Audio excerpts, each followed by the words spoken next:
A reference angle. Reference angle refers to the acute angle distance from the terminal side of angle to the x-axis. So a couple pictures here. Let's say I had a second quadrant angle, so we'll call that theta, whatever the measurement is. Okay. Then this piece right here to the x-axis is what we call the reference angle. It's how far we are from the x-axis, and it's the acute distance. So remember, acute's less than 90, so it's going to be that shorter distance. Let's say I drew a third quadrant angle. Something like this. So this big angle all the way from here around the third quadrant. This part is the reference. There's my reference angle that I'm referring to. Fourth quadrant. Again, just give you a few diagrams up here. So all the way around that fourth quadrant, this piece is the reference, that small piece. And for that part.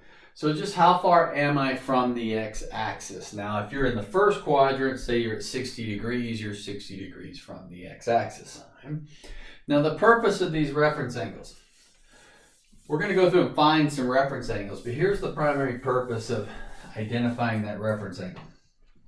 I'm just going to get that quadrant 2 picture again.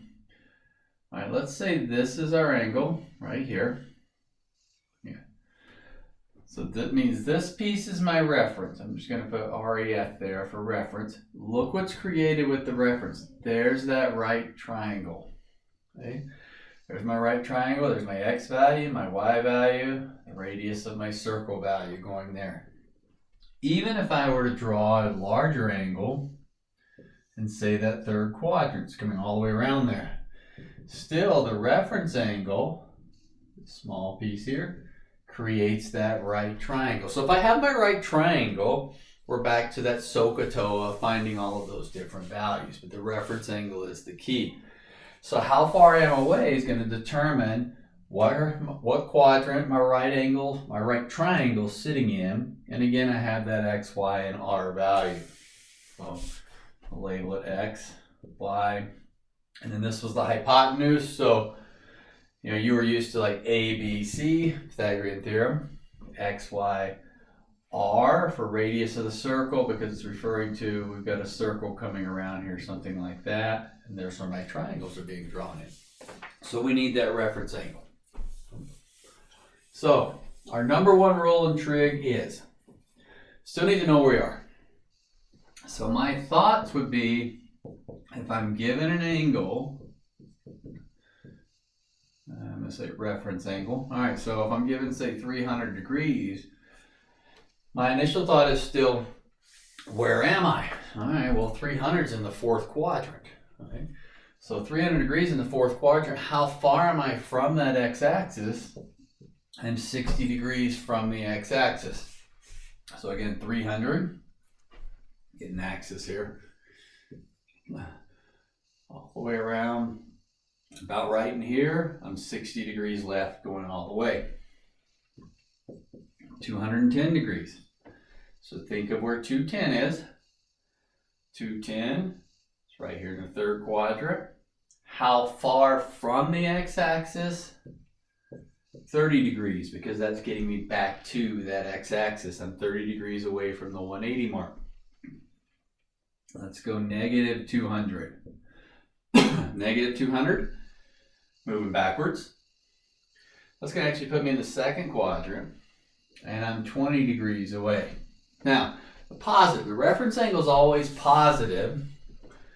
And it's because it's a distance. Distance is positive. It's how far I am away. Well, I'm 20 degrees away, that piece. So I'm thinking about, where is this initial angle? That part we've done. So now how far from the x-axis am I? I can even go past that first circle. So 400 would be all the way around 360. 40 more. I'm up here in the first quadrant. But that makes a 40-degree reference angle for that piece. 120, a couple more examples here. 120 right here in the second quadrant. And it's how far from the x-axis, which would be 60. 225. 225, third quadrant. How far from the x? Remember, x is 180, so that would leave me 45. How far from that x-axis? 45 degrees. So just think about where you are, and then how far from the x-axis. Now, if we're in radians, okay, radians, sometimes the radians make things a little bit easier. So if I'm looking at 5 pi 6, my reference angle is pi 6. If I'm looking at 3 pi fourths, my reference angle is pi fourths. If I'm looking at 5 pi thirds, my reference angle is pi thirds. The reference angles a lot of times in radians, especially if ones are common ones that we talk about, they're going to show up right in the denominator. So remember, it took 6/6 to get halfway around. Well, I went 5, I only need one more. It took 4/4 to get halfway around. I'm at 3, I need one more. It took 6/3 to get all the way around. So 6/3 would take me all the way around. I did 5 of them, so I need one more where that piece is coming from. So a lot of times in radians, it's just apparent to us. It's sitting right there. I'm still thinking about where my angle is. I mean, if I did negative, we'll go negative 7 pi 6. I'm coming backwards, so I'm sitting in that second quadrant, but I'm still just pi 6 away from the x-axis. So again, if I'm moving negative 7 pi 6, around something like this, there's that negative 7 pi 6. I went pi 6 past the 6/6 or the 180 mark. Right? Again, sitting right there. That's what's helping me find that reference angle. Reference angles will be important to us because, as I showed earlier, it creates that right triangle. But what's going to happen to us is, you know what, if I know the sine of pi 6, then I know the sine of 5 pi 6, 7 pi 6, 13 pi 6, 25 pi 6, anything pi over 6 in that reduced form. Likewise, if I'm in degrees, let's say I know the cosine of 60 degrees. Well, if I know the cosine of 60 degrees, I know the cosine of 120 because it has a 60 degree reference.